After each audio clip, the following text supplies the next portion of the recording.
Time is produced by John DeSando. Listen to shows and read reviews online at wcbe.org. I'm John DeSando. And I'm Mindy Mcfann. And this is It's Movie Time. Sure enough. Gucci.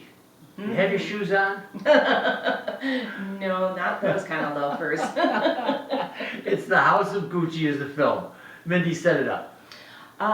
It is a true story, which is the most horrifying thing I can say about this movie, is that it is all true, and you just, I mean, I was alive then, I don't remember any of this, but it is, it's a Shakespearean tragedy. I mean, it's such a Shakespearean tragedy that it is on the edge of unbelievable. It is, it's well expressed.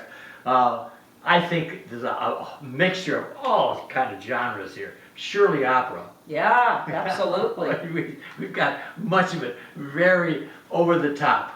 Yeah, operatic, unbelievable story. Yes, and splendid. Mm-hmm. And I think you're right. There's also thriller in this. Yes. Though it's often, I don't know whether you can call it a thriller if we know already the ending, but correct. You know, but yeah. Even for our audience, we don't mind saying it to them because this is history. Well, and it's deeply disturbing, which is a thriller, I guess. You know? It is right. It stars Adam Driver and Lady Gaga.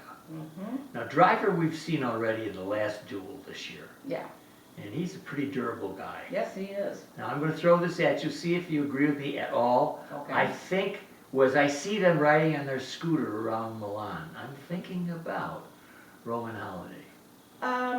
Yes, but I think you could say that about any movie set in Italy.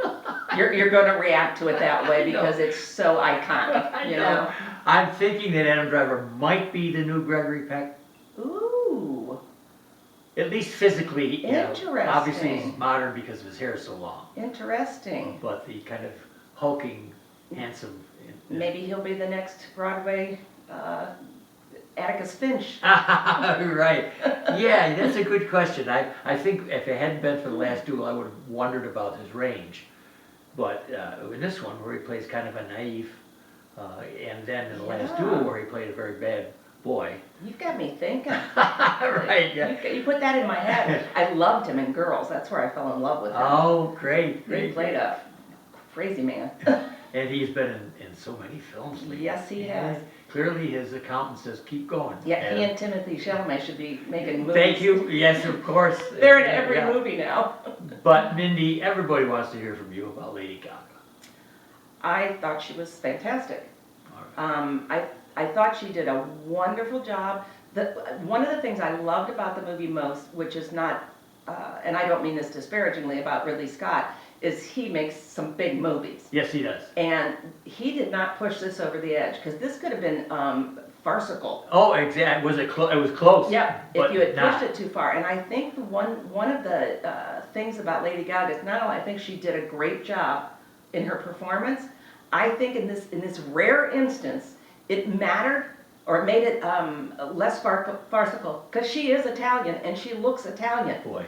So she could own that in a way that didn't make it comical if some real waspy girl was trying to play that part, where she kind of embodied it in a complete way. From everything physically about her was just perfect. And you know, as I was thinking about A Star is Born, Uh-huh. which was her really tour de force performance, that appears just a little bit over the top to be compared with this. Yes. And I think your implication is the one that I had and most appreciated, was she slightly underplayed it. Yeah. Because she had so much potential. Yes. As Al Pacino always does.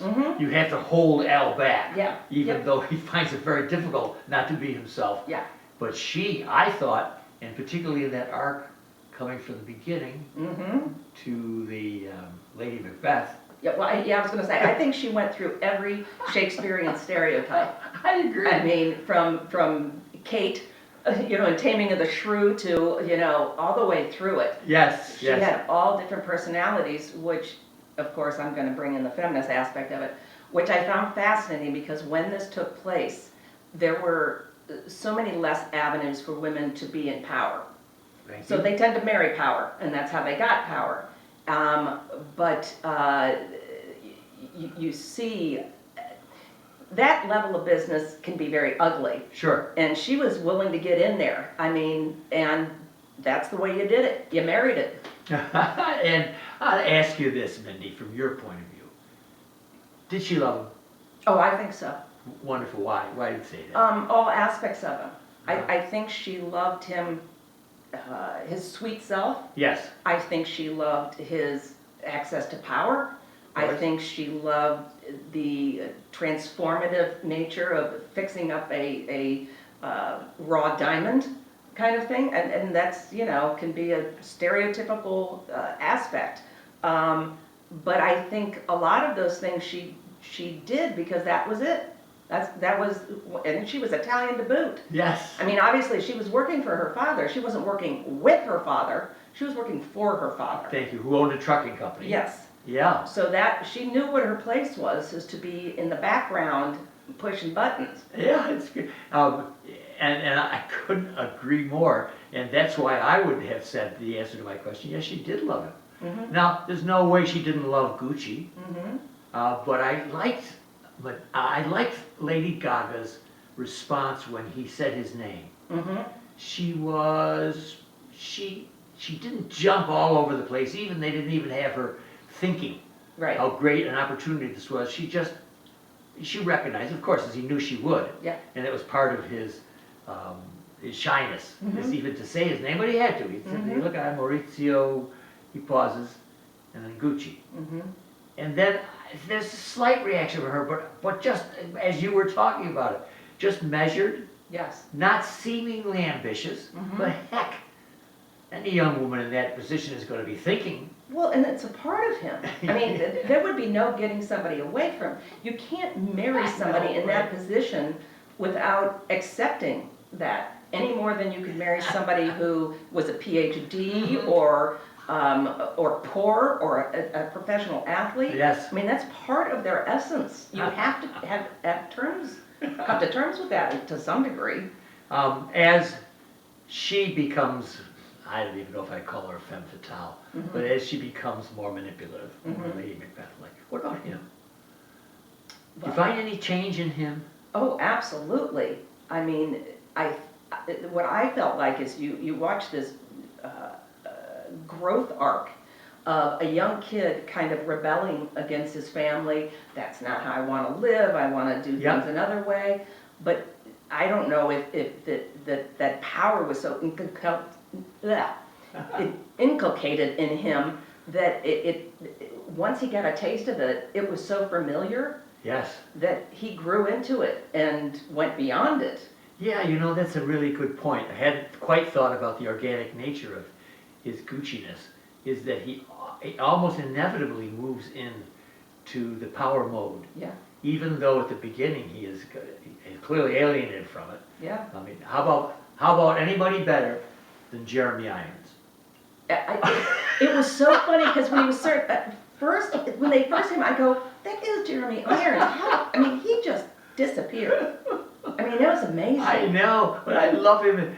He's so Amazing. oiled down, so ancient, Yes. and so imperturbable. He is just. And I so got that character. Yes. I mean, he made it so clear who that man was.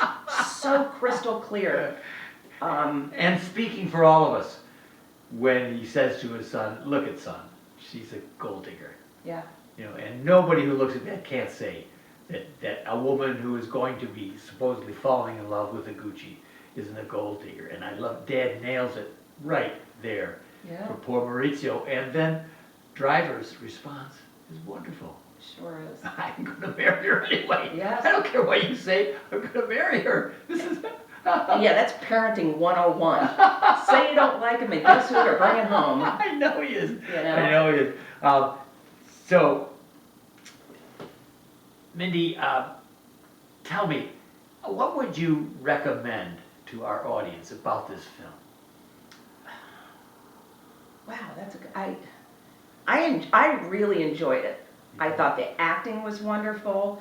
I mean, it's kind of fun, the Easter egg of Tom Ford showing up at the end, because I didn't realize that's how he got his start. Yes. I didn't know that. Yeah, me too.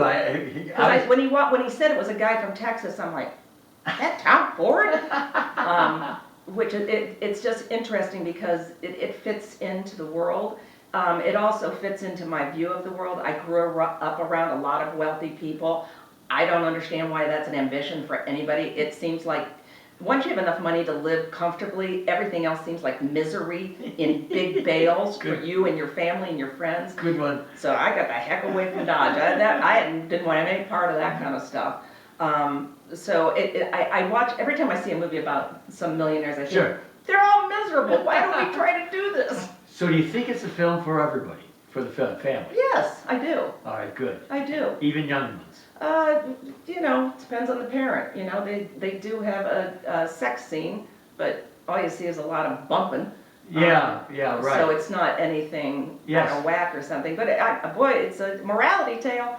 And I like it, and I like it too, of the possibility of introducing younger people to the vagaries of living and growing up. Absolutely. And ambition particularly. There's a lot of conversation. Yeah, and marrying wealthy. Yep. It just is, there's a lot of cautions about this, as you said. Absolutely. Yeah, so it is a cautionary tale. Yes, being wealthy isn't as fun as it Yeah. looks. The House of Gucci. Mhm.